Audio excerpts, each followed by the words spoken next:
2021년 11월 22일 월요일 새벽 기도를 함께 하나님께 드리겠습니다. 찬송가 266장,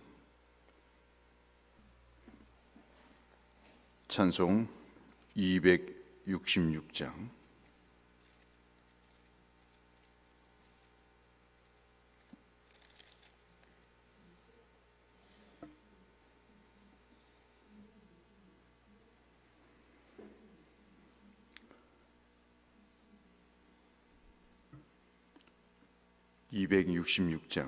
주의 피로 이룬 샘물.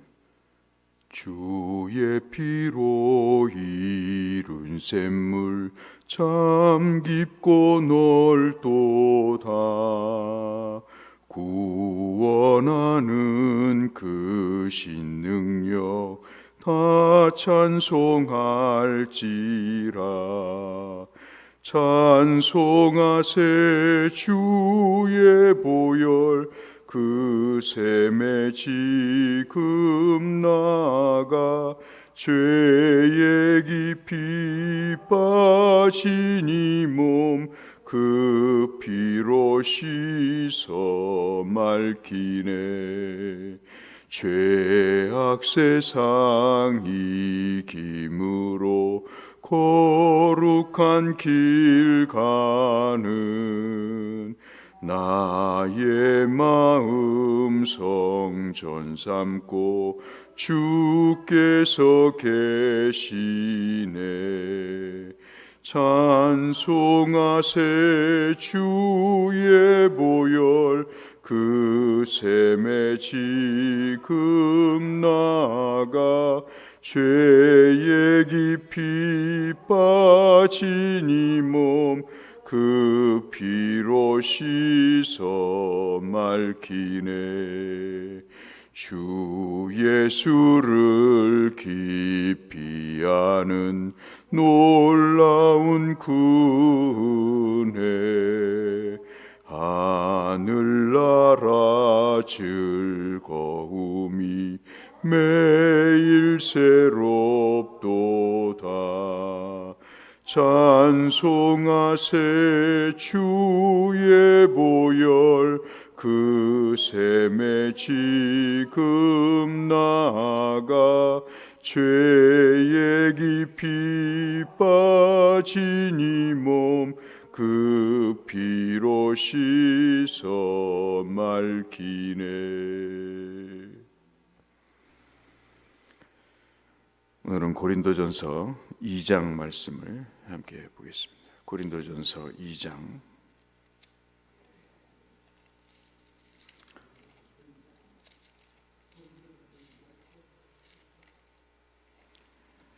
고린도전서 2장 1절에서 16절의 말씀. 오늘 함께 읽으실 성경 범위는 고린도전서 1장부터 3장까지 되겠습니다. 새벽 기도에는 고린도전서 2장 1절에서 16절까지의 말씀. 형제들아, 내가 너희에게 나아가 하나님의 증거를 전할 때 말과 지혜의 아름다운 것으로 아니하였나니 내가 너희 중에서 예수 그리스도와 그가 십자가에 못 박히신 것 외에는 아무것도 알지 아니하기로 작정하였습니다. 내가 너희 가운데 거할 때 약하고 두려워하고 심히 떨었노라. 내 말과 내 전도함이 설득력 있는 지혜의 말로 하지 아니하고 다만 성령의 나타나심과 능력으로 하여 너희 믿음이 사람의 지혜에 있지 아니하고 다만 하나님의 능력에 있게 하려 하였노라. 그러나 우리가 온전한 자들 중에서는 지혜를 말하노니 이는 세상의 지혜가 아니요 또 이 세상에서 없어질 통치자들의 지혜도 아니요 오직 은밀한 가운데 있는 하나님의 지혜를 말하는 것으로서 곧 감추어졌던 것인데 하나님이 우리의 영광을 위하여 만세전에 미리 정하신 것이라. 이 지혜는 이 세대의 통치자들이 한 사람도 알지 못하였나니 만일 알았더라면 영광의 주를 십자가에 못 박지 아니하였으리라. 기록된 바 하나님이 자기를 사랑하는 자들을 위하여 예비하신 모든 것은 눈으로 보지 못하고 귀로 듣지 못하고 사람의 마음으로 생각하지도 못하였다 함과 같으니라. 오직 하나님이 성령으로 이것을 우리에게 보이셨으니 성령은 모든 것 곧 하나님의 깊은 것까지도 통달하시느니라. 사람의 일을 사람의 속에 있는 영 외에 누가 알리요? 이와 같이 하나님의 일도 하나님의 영 외에는 아무도 알지 못하였느니라. 우리가 세상의 영을 받지 아니하고 오직 하나님으로부터 온 영을 받았나니 이는 우리로 하여금 하나님께서 우리에게 은혜로 주신 것들을 알게 하려 하심이라. 우리가 이것을 말하거니와 사람의 지혜가 가르친 말로 아니하고 오직 성령께서 가르치신 것으로 하니 영적인 일은 영적인 것으로 분별하느니라. 육에 속한 사람은 하나님의 성령의 일들을 받지 아니하나니 이는 그것들이 그에게는 어리석게 보이며 또 그는 그것들을 알 수도 없나니 그러한 일은 영적으로 분별되기 때문이니라. 우리 15절 16절 같이 읽겠습니다. 신령한 자는 모든 것을 판단하나 자기는 아무에게도 판단을 받지 아니하느니라. 누가 주의 마음을 알아서 주를 가르치겠느냐? 그러나 우리가 그리스도의 마음을 가졌느니라. 아멘.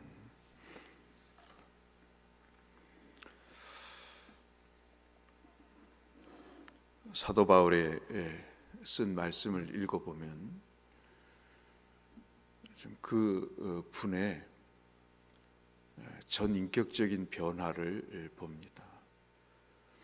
그 중에 가장 큰 변화가 제가 참 늘 부러워하고 그리고 참 닮기를 원하는 그 면인데, 여러분과 우리가 모두 아시는 그런 가치관의 변화입니다.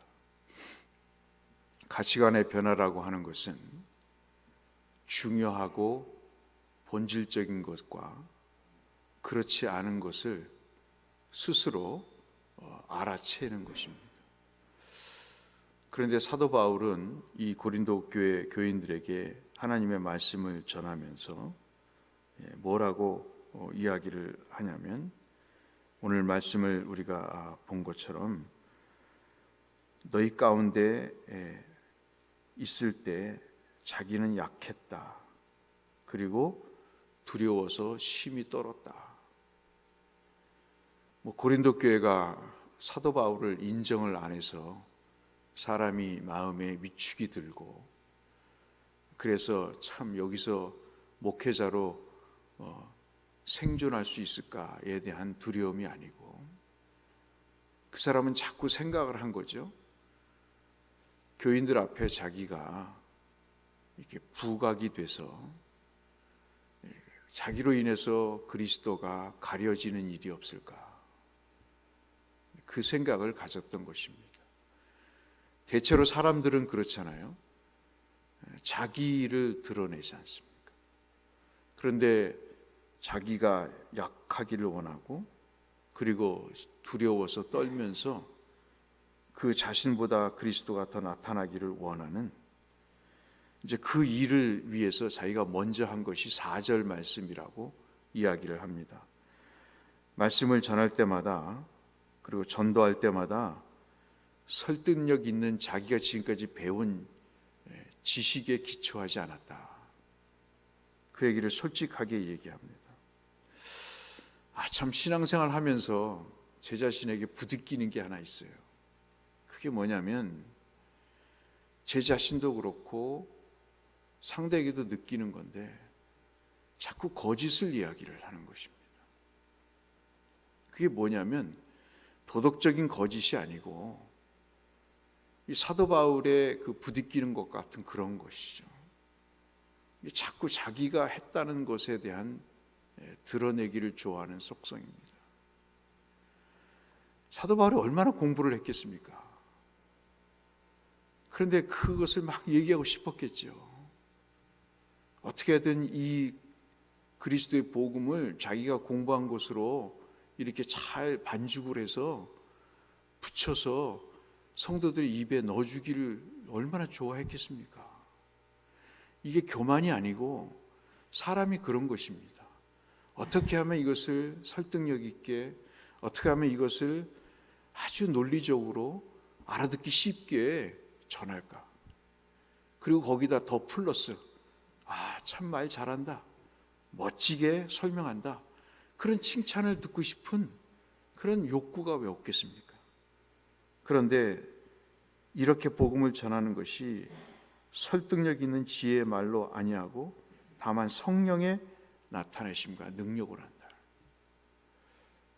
이게 이제 참 사도 바울에게 말씀을 들을 때마다 양심의 가책이 느껴지는 그런 부분입니다. 그러면서 아주 단호하게 이야기를 하기를 5절에 믿음의 사람의 지혜에 있지 않냐고, 믿음이 사람의 지혜에 있지 않냐고, 다만 하나님의 능력에 있게 하려 합니다. 어떻게든 하나님의 능력으로 드러내기를 원합니다. 참 어느 때는 그런 솔직하게 여러분에게 고백할 때가 있습니다. 이 설교는 정말 완벽하다. 내가 모든 자료와 모든 시간을 들여서 성도들에게 이 말씀을 이렇게 증거하는 것은 참 보람이 있고 더 이상 증거할 수 없겠다. 그렇게 생각을 했던 설교가 한 10년 지나고 놓고 보면 어떻게 이렇게 설교를 했을까 하는 그런 부끄러움이 있을 때가 있습니다. 다 사람의 지혜로 하는 거죠. 믿음에 하나님의 능력으로 하지 않고 성령에 이끌려 하지 않고 자기는 하나님의 능력으로 한 것임을 그런 마음으로 고백을 하게 되는 것이죠. 그렇다면 이 사람의 지혜라는 게 뭔가, 하나님의 지혜라는 게 뭔가, 그렇게 얘기를 하면서 자기가 몰랐던 걸 알았다는 것입니다. 여러분 한번 7절을 한번 보실까요? 사도 바울의 글을 여러분 좀 많이 읽어보시면 참 믿음의 갈피가 잡히는데요. 7절에 보시면 자기가 알았던 게 뭐냐면 오직 은밀한 가운데 하나님의 지혜를 말하는 것으로 곧 감춰졌던 것인데 하나님이 우리의 영광을 위하여 만세전에 따라 미리 정하신 것이라. 하나님이 이 세상이 만들어지기 전에 우리를 택하시는 것부터 시작해서 이 복음의 전파에 이르기까지, 그리고 구원에 이르기까지 이 모든 것을 예비하셨다 하는 것입니다. 그것이 나의 영광을 위해서 예비하셨다는 겁니다. 누가 나를 위해서 뭔가를 준비하면 고맙잖아요. 요즘부터 그렇지도 않은 것 같습니다. 당연한 걸로 생각을 하고 그렇게 여기는 사람들도 있지만, 얼마나 하나님 앞에 바울이 예수 그리스도를 만난 다음에 자기를 위해서 예비한 것들이 이렇게 속속 눈에 들어오고 깨닫게 되면서 이것이 너무 신비스러운 것입니다. 외모로도 보잘것없고, 그렇다고 뭐 특별히 세계적인 학자도 아니고 뛰어난 언변이 있는 목회자도 아닌 사람을 잡아 죽이고 처형했던 그 악한 자기를 위해서 이렇게 하나님이 모든 것을 예비하고 준비하신, 자기를 선택하신 문제에 대해서 어떻게 이룰 수가 있을까 하는 감격 속에 그가 하나님의 은혜를 깨달을 때마다 그런 느낌을 받게 되는 것이죠. 그런데 그것이 왜 그러냐, 어떻게 알게 됐는가? 12절 말씀 보시면 성령께서 그렇게 알게 하신 것입니다. 제가 기도를 하고 있는 기도 제목 중에 하나가 있습니다. 하나님이 어느 순간에 영적으로 그 사람의 그 영혼을 확 변화시켜 주시기를 원하는 그런 기도를 계속 해오고 있습니다. 저는 이 말씀을 믿어요. 저를 변화시킨 하나님이시기 때문에 하나님께서 이 성령으로 사람을 변화시키셔서 가치관과 생각을 바꾸게 하실 수 있다는 데 대한 확신을 갖고 있습니다. 근데 사람인지라 그게 언제인가는 참 걱정이 되긴 합니다. 그러나 하나님은 그렇게 하실 것입니다. 사도 바울은 자기를 이렇게 몰랐던 것을 깨닫게 하는 하나님의 영에 의한 하나님의 지식을 알게 한 것이 바로 이 성령임을 말씀을 하시면서 자기에게 생명을 주시고 자기에게 하나님의 지혜를 주셔서 그 생명의 의미와 지혜의 내용, 그리고 하나님의 마음이 어떤 것인가를 알게 하시는 그 내용들을 이렇게 구구절절하게 16절까지 설명하면서 마지막 말씀이 참 기가 막히죠. 이 주의 마음을 누가 알겠는가? 나를 향하신 하나님의 사랑을 누가 알겠는가? 참 저도 여러분에게 부끄러운 목사로서 제가 고백하는 것은 참 이런 사도 바울의 그 경지에 이르기까지 얼마나 많은 고뇌와 그 경험이 있었을까 말이죠. 특별히 진리의 말씀을 추구하기 위해서 그가 얼마나 많은 시간을 몸부림쳤을까. 나중에 우리가 내일 살펴보겠습니다마는 자기의 특권을 버리고 사는 것이 참 쉽지 않은데, 그래서 오늘 말씀의 결론은 하나님의 영을 받으면 하나님이 주시는 생명, 그리고 지혜, 그리고 하나님의 마음을 알게 돼서 우리가 하나님의 자녀로 참으로 주의 마음을 깨달아 살 수 있게 된다는 것이죠. 그래서 오늘 사도 바울은 우리에게 이런 성령을 통한 지혜와 주의 마음을 알아가며 사시는 성도님들이 되셨으면 좋겠습니다. 그 말씀을 주시는 것 같습니다. 우리가 이 성령에 이끌려서 우리를 향하신 주님의 마음을 알아서 우리에게 주신 생명과 주께서 주시는 십자가와 부활을 통해 주시는 그 구원의 은총을 우리가 깨달아서 오늘 하루도 감사하며 사시는 저와 여러분이 되시기를 주님의 이름으로 축복합니다. 거룩하신 아버지 하나님, 하나님의 지혜와 세상의 지혜를 10절에 말씀하면서 참으로 하나님이 예수 그리스도를 통해 우리에게 숨겨두셨던 것을 드러내 주신 지혜를 사도 바울이 말씀하면서 그 하나님의 마음을 알아가는 기쁨을 주님, 그리고 또 그 마음을 알기 위해 자신이 믿음으로 몸부림친 사안들을 2장에서 고백하며 이야기하고 있습니다. 우리도 사도 바울의 하나님 이 깨달음처럼 하나님 우리에게 주신 생명을 성령을 통해 깨닫고 성령을 통해 그 지혜를 알게 하셔서 주의 마음을 깨닫고 주님과 함께 날마다 살아가는 우리가 되게 하여 주옵소서. 예수님 이름으로 기도드렸습니다. 하늘에 계신 우리 아버지, 아버지의 이름을 거룩하게 하시며 아버지의 나라가 오게 하시며 아버지의 뜻이 하늘에서와 같이 땅에서도 이루어지게 하소서. 오늘 우리에게 일용할 양식을 주시고 우리가 우리에게 잘못한 사람 용서하여 준 것 같이 우리 죄를 용서하여 주시고 우리를 시험에 빠지지 않게 하시고 악에서 구하소서. 나라와 권능과 영광이 영원히 아버지의 것입니다. 아멘. 믿음으로 승리하시고 육체적으로 건강하시고 또 삶의 평안함이 우리 모두에게 있기를 위해서 함께 기도하며 주 앞에 나가시겠습니다. 사랑하시는 아버지 하나님 감사합니다.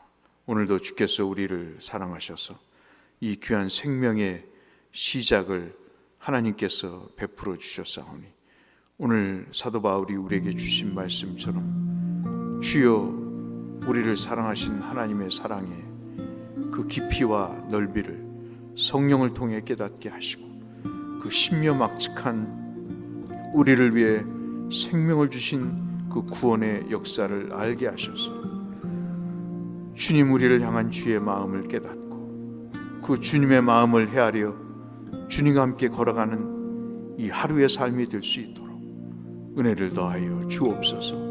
환우들에게 질병을 고쳐주시고 없는 자들에게 하나님 아파하지 않도록 도와주시고 하나님 지혜를 구하는 자에게 지혜와 명철을 더하사 하나님 세상의 학문과 세상의 지혜가 아닌 하나님의 지혜를 배워 이 땅에서 패배자가 아닌 승리자의 삶을 살 수 있도록 은혜를 베풀어 주옵소서.